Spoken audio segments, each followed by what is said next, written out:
Hello everyone, I'm Shai Almog. Today we'll talk about debugging at scale in production, specifically about Kubernetes debugging.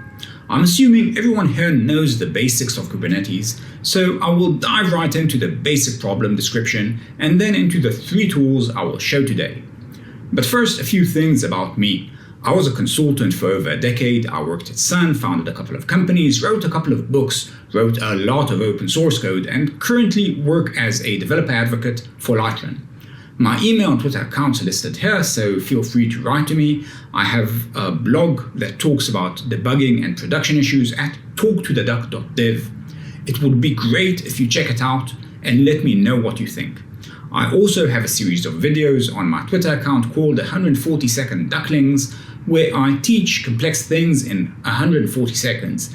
The current series is based on debugging, and it covers a lot of things most developers don't know and would find helpful. Containers and orchestration revolutionized development and production. No doubt.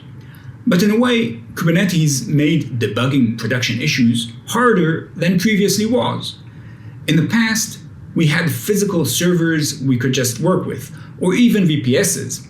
Now, we face much greater difficulty in this age due to 3 big challenges. The massive scale enabled by Kubernetes is a huge boon, but it also makes debugging remarkably difficult. We need new tools to deal with this scale. We now have multiple layers of abstraction to the deployment, where failures can happen in the orchestration, container, or code layers. Each failure requires a different set of skills and solutions. Tracking the cause to the right layer isn't necessarily trivial. Finally, there's the bare bones or lean deployment problem when debugging. This is the first problem I want to focus on. We'll get to the other 2 soon enough. It's the problem of the bare naked container. We can connect to a bare bone container, but we have nothing to do inside it. Nothing is installed. We can inspect logs, but that relies on luck. Furthermore, if your logs are already ingested by a solution like Elastic, you probably don't have anything valuable to do within a bare bones container. kubectl debug solves these problems and can work even with a crashed container or a bare bones image. The kubectl debug command adds ephemeral containers to a running pod. An ephemeral container is a temporary element that would vanish once the pod is destroyed. With it, we can inspect everything that we need in the pod. Most changes we do in it don't matter. They won't impact the pod after we're gone. It works with bare bones container. The way it does this is with a separate image, so we can have an image that includes everything in it. The container spun from the image is ephemeral and can include a proper distro and the set of tools we need. kubectl debug was introduced in version 1.23, so if you're still in an older version, you will need to wait for that. If you use hosted Kubernetes, you need to check the version they use. Let's start with a simple demo. As you can see, we have here a few pods. We're experiencing an issue and would like to increase the logging level so we can better see what's going on. I can use exec and log in directly to the live pod. I log in with proper bash shell. I'm sure most of you did that in the past, as it's pretty easy. Here I can just use standard commands like cat and grep, check the logging level. This is all good. We can see the current level is at info. Unfortunately, I don't even have vim if I want to edit this file. Now, when the container has apt or apk, and when the pod isn't crashed, I could, in theory, just apt get install vim. But that's got its own problems and is a painful process. We don't want people in production just installing packages left and right. Even if it's cleaned up, the risks are sometimes too high. Pods shouldn't be touched in production once deployed.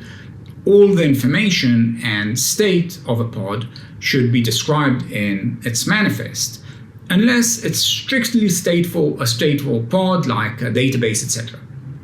So installing like this is problematic. So let's exit for a moment and try connecting again with kubectl debug. I'll use the busybox image in this case, and we'll see how that works. Notice that this is the image referenced in the kubectl debug docs. So I'm connected to the pod again, or so it seems. Technically, I'm connected to a new ephemeral container and not to the pod directly. This is an important distinction, but as you can see again, I don't have Vim or really any of the tools I would expect, like Visual VM, Traceroute, etc. I can fix that. I can create an image that represents everything I need and packages all of the tools I need. Then pass that image to kubectl debug and just use these tools. But here's the thing, I'm not unique. We're all pretty much the same.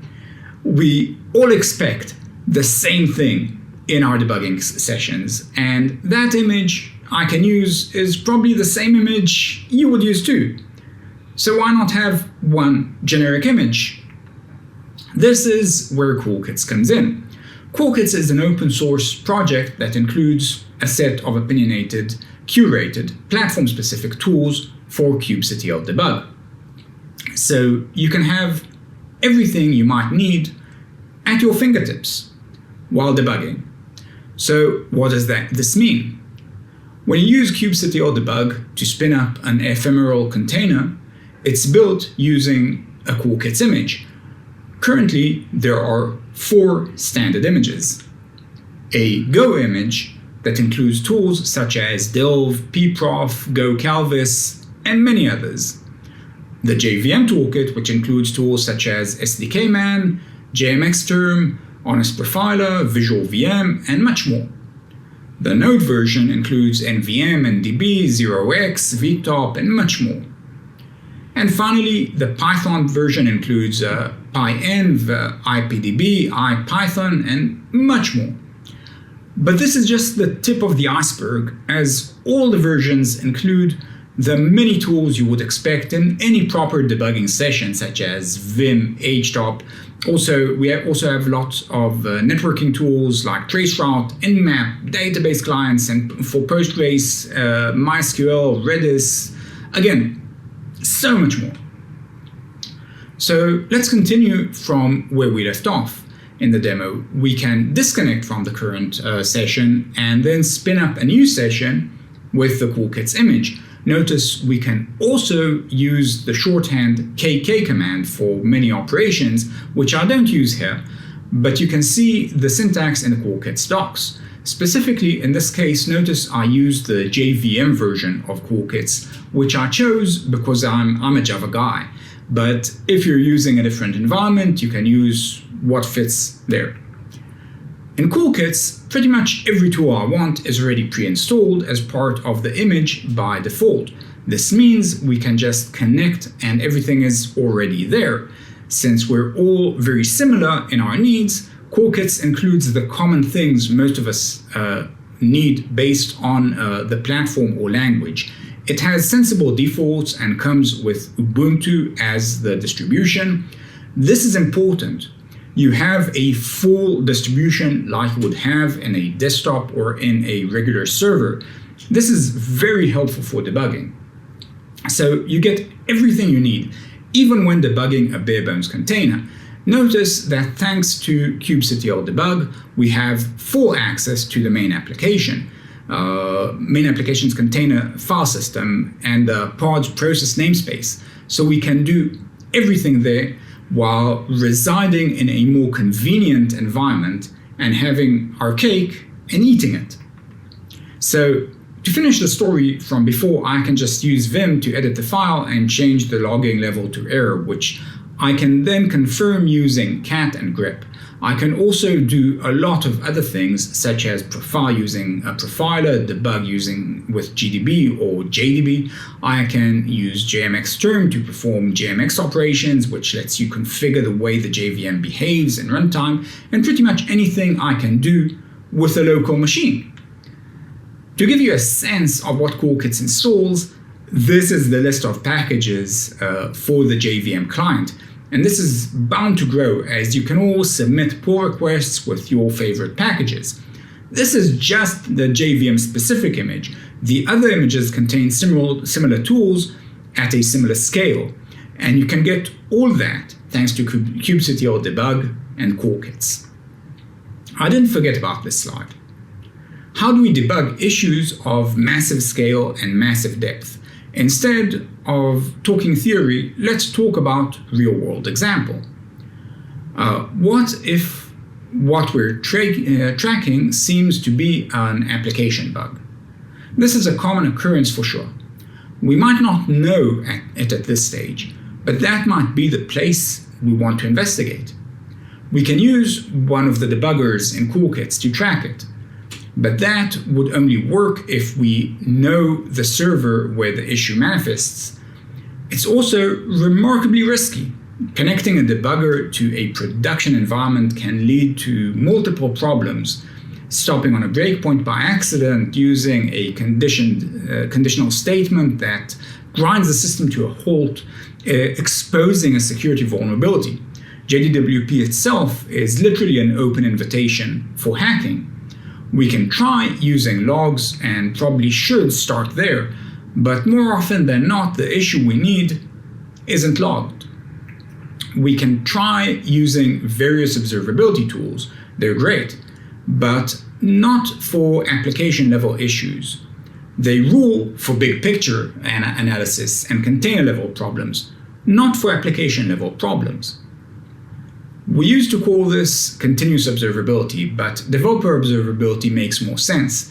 It's a new set of tools designed to solve this exact problem. Observability is defined as the ability to understand how your system works on the inside without shipping new code. The without shipping new code portion is key. But what's developer observability? With developer observability, we don't ship new code either. We can ask questions about the code. Normal observability works by instrumenting everything and receiving the information. With developer observability, we flip that. We ask questions and then instrument based on the questions. So how does that work in practice? In practice, we add an agent to every pod. This lets us debug the source code directly from the IDE, almost like debugging a local project. To start, we need to sign up for a free Lightrun account at lightrun.com/free. Notice that Lightrun has a very generous free tier you can use to experiment with the product.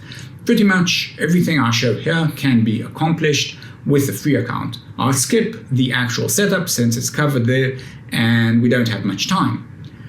You can check out the Lightrun docs for more detailed instructions on setting Lightrun in Docker, Minikube, etc.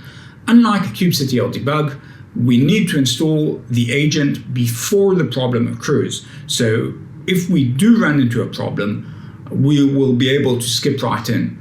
Let's skip right ahead to a simplified demo right in the IDE once the agent is set up. This is the Prime main app in Kotlin. It simply loops over numbers and checks if they are a prime number. It sleeps for 10 milliseconds, so it won't completely demolish the CPU. But other than that, it's a pretty simple application. It just counts the number of primes it finds along the way and prints the results at the end. We can use this code. We use this code a lot when debugging since it's CPU intensive and very simple. In this case, we would like to observe the variable I, which is the value we're evaluating here, and print out CNT, which represents the number of primes we found so far. The simplest tool we have is the ability to inject a log into the application. We can also inject a snapshot or add metrics. I'll discuss all of those soon enough. Selecting a log opens the UI to enter a new log. I can write more than just text in the curly braces. I can include any expression I want, such as the value of the variables that I included in this expression. I can also invoke methods and do all that sort of thing. But here's the thing.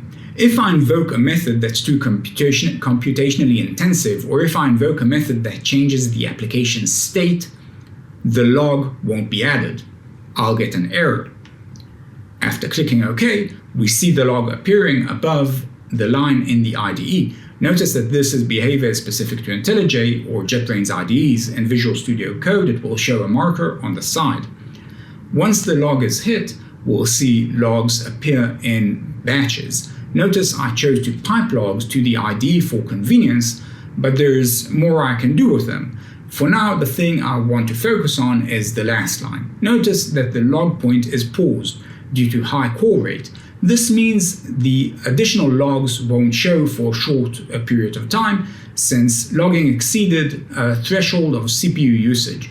This can happen quickly or slowly depending on how you're observing. Let's move on to a different demo. This is the Node.js project that implements the initial backend of a microservice architecture. This is the method that gets invoked when we click a movie and want to see the details. This time I'll add a snapshot. Some other developer observability tools call this a capture or a non-breaking breakpoint, which to me sounds weird, but the idea is usually the same. Once I press OK, the camera button appears on the left, indicating the location of the snapshot, like you would see with a regular IDE breakpoint.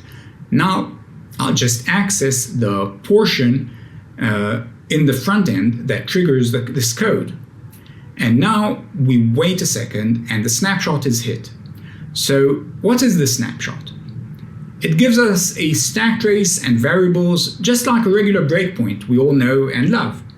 But it doesn't stop at that point. So your server won't be stuck waiting for a step over. Now, obviously, you can't step over the code, so you need to step by individual snapshots. But this is a huge benefit, especially in production scenarios. But it gets much better. This was relatively simple in terms of observability. Let's up the ante a bit and talk about user-specific problems. So here I have a problem with a request. One specific user is complaining that the list on his machine doesn't match the list for his peers. The problem is that if I put a snapshot, I'll get a lot of noise because there are many users reloading all at the same time. So a solution to this is to use conditional snapshots, just like you can with a regular debugger. Notice that you can define a condition for a log and for metrics as well. This is one of the key features of continuous observability. I add a new snapshot, and in it I have an option to define quite a lot of things. I won't even discuss the advanced version of this dialog in this session. This is a really trivial condition. We already have a simple security utility class that I can use to query the current user ID. So I just make use of that and compare the response to the ID of the user that's experiencing a problem. Notice I use the fully qualified name of the class. I could have just written security, and it's very possible that it would have worked, but it isn't guaranteed. Names can clash on the agent, and the agent side isn't aware of things we have in the IDE. As such, it's often good practice to be more specific. After pressing OK, we see a special version of the snapshot icon with a question mark on it. This indicates that this action has a condition on it. Now it's just a waiting game for the user to hit the snapshot. This is the point where normally you go make yourself a cup of coffee or just go home and check this out the next day. That's the beauty of this sort of instrumentation. In this case, I won't make you wait long. The snapshot gets hit by the right user despite other users coming in. This specific request is from the right user ID. We can now review the stack information and fix the user-specific bug. The next thing I want to talk about is metrics. APMs give us large-scale performance information, but they don't tell us fine-grained details. Here we can count the number of times a line of code was reached using a counter. We can even use a condition to qualify that. So we can do something like count the number of times a specific user reached that line of code. We also have a method duration, which tells us how long a method took to execute. We can even measure the time it takes to perform a code block using a tick-tock. That lets us narrow down the performance impact of a larger method to a specific problematic segment. In this case, I'll just use the method duration. Measurements typically have a name under which we can pipe them or log them. So I'll just give this method duration a clear name. In this case, I'm just printing it out to the console, but all these measurements can be piped to statsd and Prometheus. I'm a pretty awful DevOps, so I really don't want to demo that in this case, but it does work if you know how to use these tools. As you can see, the duration information is now piped into the logs and provides us with some information on the current performance of the method. The last thing I want to talk about brings this all together, and that's tags. We can define tags to group agents together, such as production, green, blue, Ubuntu, etc. Every pod can be a part of multiple tags. Every action we discuss today can be applied to a tag, and as such, can run on multiple machines simultaneously and asynchronously. This solves the scale problem when debugging. So, in closing, I'd like to review some of the things we discussed today. kubectl debug made debugging crashed pods possible. It also made it possible to debug a pod based on a bare-bones image. KoolKits made kubectl debug easier to use with pre-installed tools. Lightrun made deep, secure, read-only, real-time debugging at scale easy. Thanks for bearing with me. I hope you enjoyed the presentation. Please feel free to ask any questions and also feel free to write to me. Also, please check out talktotheduck.dev, where I talk about debugging in depth. And check out lightrun.com, which I think you guys will like a lot. If you have any questions, my email is listed here, and I'll be happy to help. Thanks for watching.